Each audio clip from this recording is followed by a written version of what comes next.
Halo pemirsa, apa kabar Anda hari ini? Semoga selalu sehat di masa pandemi dan selalu bersemangat untuk menjalani aktivitas. Bagi pemirsa yang harus tetap bekerja di luar rumah, jangan lupa untuk selalu menggunakan masker. Hari ini program Berita News Point hadir menjumpai Anda bersama saya, Belinda Amanda. Selama 30 menit ke depan, News Point akan menyajikan berita terbaru seputar Universitas Brawijaya dan Malang Raya. Jangan kemana-mana, keep on our channel News Point.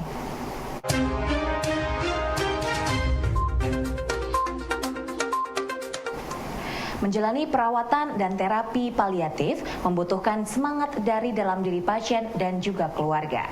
Perawatan paliatif ditujukan bagi penderita kanker stadium lanjut dengan tujuan mengurangi gejala, meredakan rasa sakit, dan meningkatkan kualitas hidup pasien.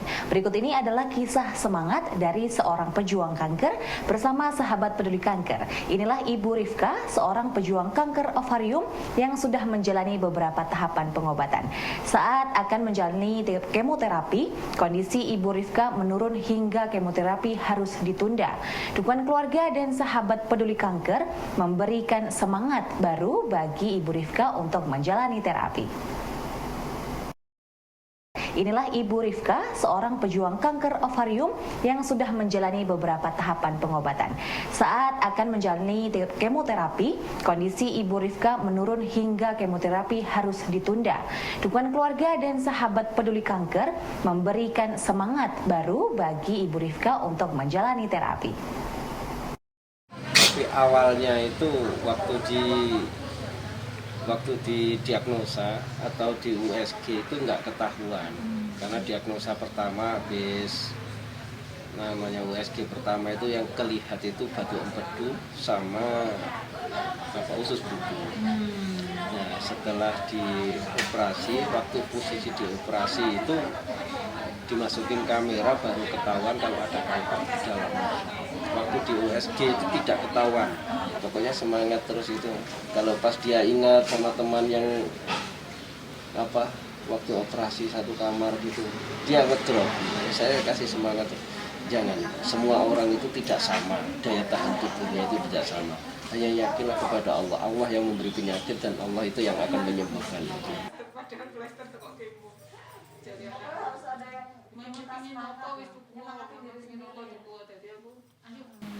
Kemarin saya sudah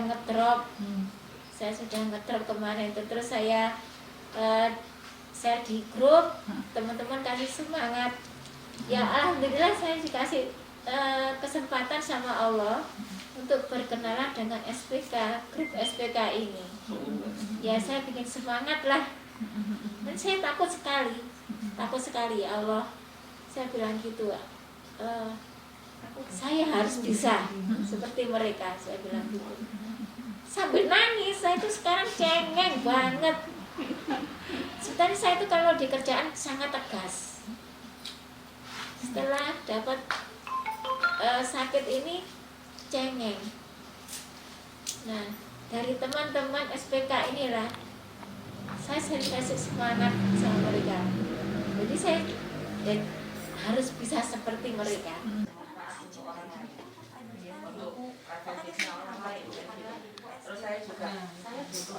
Kanker menjadi salah satu penyakit penyebab kematian tertinggi di Indonesia. Kesadaran dan kepedulian masyarakat terhadap penyakit ini juga masih rendah. Sehingga saat seseorang terdiagnosa kanker, ketakutan dan patah semangat dalam menjalani terapi kerap terjadi. Inilah yang menjadi landasan bagi komunitas sahabat peduli kanker untuk rutin melakukan pendampingan pada penderita kanker. Tim News Point kali ini mengikuti kegiatan kunjungan sahabat peduli kanker kepada salah seorang penderita kanker ovarium. Dalam kunjungan kali ini, sahabat peduli kanker yang juga penyintas kanker ini melakukan sharing pengalaman dan juga edukasi serta dukungan bagi pasien dan juga keluarganya.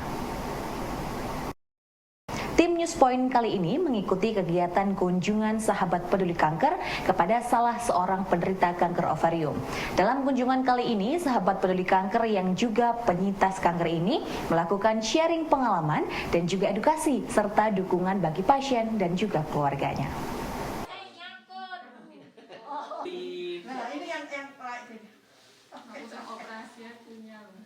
Kita ini komunitas ya, wadah bagi pejuang, penyintas dan pendamping untuk ya saling support sesama satu sama lain ya, karena kanker itu kan ya orang tuh pasti mikirnya apalagi kayak lagi berjuang dengan kemo, lagi berjuang pengobatan itu kan ya berat ya sebenarnya, tapi kalau ada kita saling menyemangati, kita itu jadi kayak semangat lagi gitu. Terus ada juga kita kayak seminar, kita ada seminar, webinar, kita juga ada terus berbagi susu apa aja sebelum pandemi ini. Pandemi kemarin sih sempat ya bener kita berbagi, dan nanti ini ada insya Allah ada acara seminar offline tapi dibatasin. Ya intinya gitulah, kita berbagi, ketemu sama teman-teman, mau berbagi ya lewat kita lewat telepon, kita WA, kita sharing di grup ini. Ada kebetulan grup kita itu kan di bawah binaan dokter, dan di situ juga ada dokter onkologi, dokter hemato, radiasi, kedokteran nuklir yang di Semarang alhamdulillah mau bergabung juga dengan kami. Terus ahli gizi juga ada ya, jadi enak ya kalau kita saling kalau bertanya kan, apalagi orang-orang yang baru kena kanker sama sekali nggak tahu. Saya juga dulu gitu, awal itu benar-benar yang kayak saya tuh harus kayak gimana. Awal kemo itu saya tuh kayak takut makan ini, akhirnya saya tambahan drop, ketemu sama teman-teman, kenapa aja makan ini kayak gini kan, tadi kan kita kasih tahu Mbak kita harus makan ini, dikasih tahu. Jadi ya itu adanya kita gitu. Sampai anune selesai dek iku dilajieun, kenapa Bu tangannya ketapak Mbak dek kono mangko. Blister padahal blister kok kemo. Jadi harus ada yang memang nopo wis pulang tapi diri nopo dibuat dadi aku ayo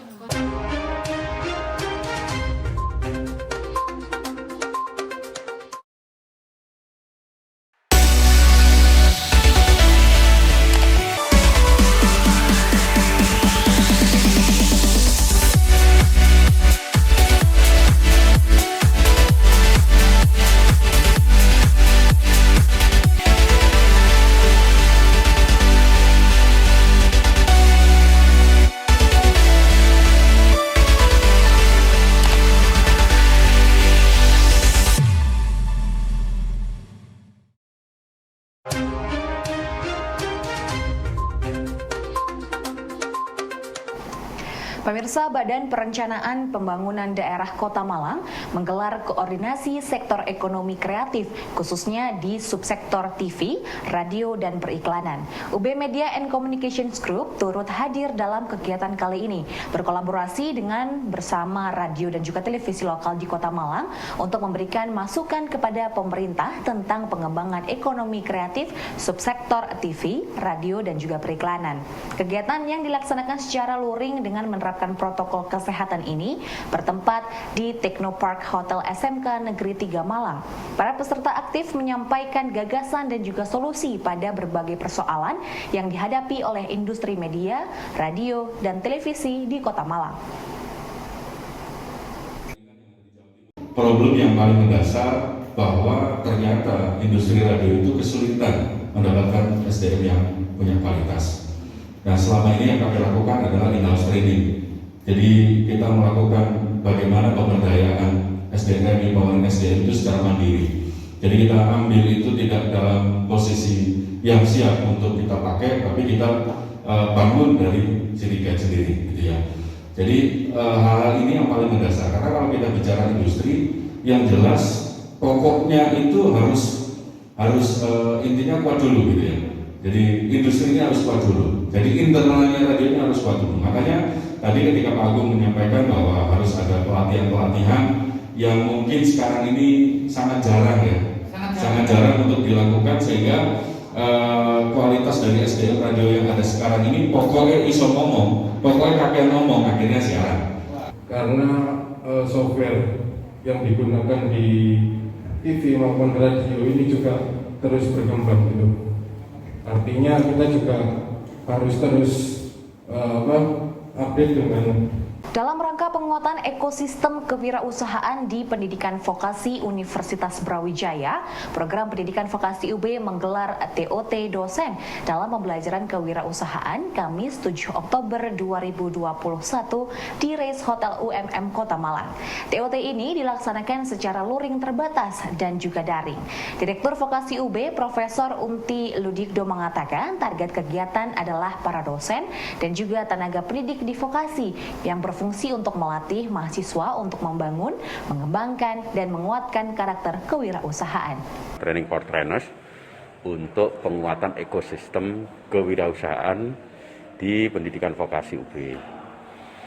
Ya, yang kita jadikan target kegiatan saat ini adalah para dosen, ya, para dosen di vokasi yang mereka ya tenaga pendidik sekaligus nanti berfungsi melatih anak-anak kita itu membangun, ya, mengembangkan dan menguatkan karakter kewirausahaan. Ya, itu yang pertama. Yang kedua, membangun, mengembangkan dan menguatkan ikhtiar mereka untuk menjadi wirausaha di bidang bisnis, ya, yang kalau bicara bisnis memang orientasinya adalah pada pencapaian suatu keuntungan di dalam bisnisnya. Nah, itu setidaknya dua hal itu, ya. Dan yang ketiga, ya, tentu saja ini yang tidak boleh kita lupakan dalam kerangka TOT itu adalah kembali menguatkan karakter kewirausahaan. Pemirsa, inovasi desain kapal perang karya mahasiswa UB yang lolos dalam final kontes kapal cepat tak berawak nasional memiliki keunggulan dalam desain yang berbeda pada umumnya. Syahril dari tim Inifisher UB menjelaskan untuk kapal selam desain yang ditawarkan adalah kapal selam yang mampu didarati oleh helikopter sebagai sarana penduduk. Maksud kami dalam sarana pendukung pasukan. Sedangkan untuk kapal patroli menggunakan desain lambung trimaran yang dapat bergerak lebih cepat dan lincah dalam bermanuver di laut. Kapal patroli juga dilengkapi dengan dukungan drone sebagai mata kapal dari udara, sehingga mampu mengcover area patroli yang lebih luas. Dari yang kapal selam gitu ya Pak. Kapal selam sendiri itu dari konsep desainnya itu mungkin agak berbeda gitu dengan kapal selam yang ada saat ini. Karena di konsep desain kapal selam yang kita ajukan sekarang untuk lomba ini, itu kapal selamnya itu dibuat agar bisa sebagai landasan helikopter. Dan juga kalau mungkin kapal selam biasanya itu kan hanya berupa istilahnya satu tabung gitu ya, satu tabung aja. Itu kita ada semacam dua tabung dan dihubungkan dengan panel gitu antara dua tabung tersebut. Mungkin itu gambaran sedikit yang kapal selam. Terus untuk yang ke kapal patroli lepas pantai itu kita kan mengirimkan ada dua tim. Di sini kita mengambil konsep desain atau mengangkat konsep desain itu yang paling berbeda, yang signifikan dari kapal patroli yang ada itu dari bentuk lambungnya, Pak.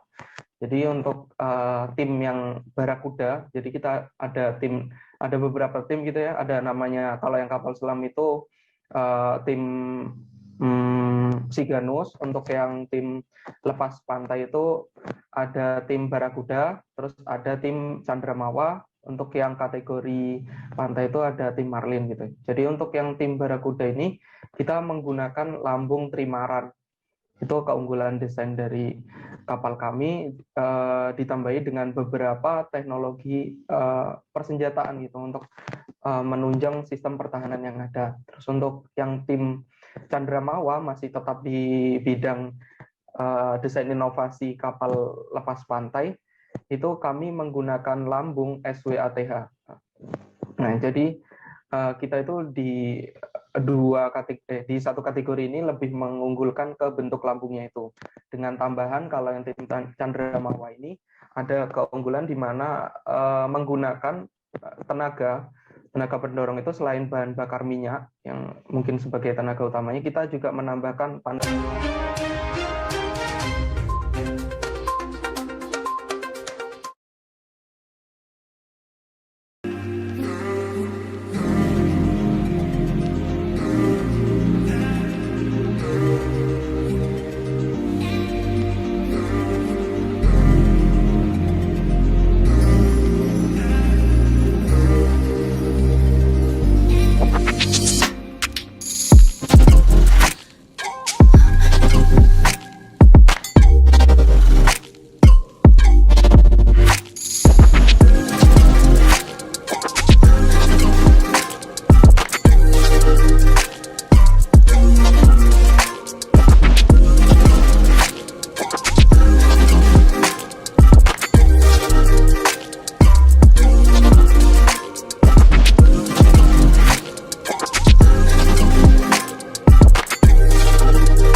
Pemirsa, tim Univisor UB meloloskan 4 desain kapal perang berupa kapal selam permukaan, kapal patroli lepas pantai pada kontes kapal cepat tak berawak nasional yang diadakan oleh Pusat Prestasi Nasional.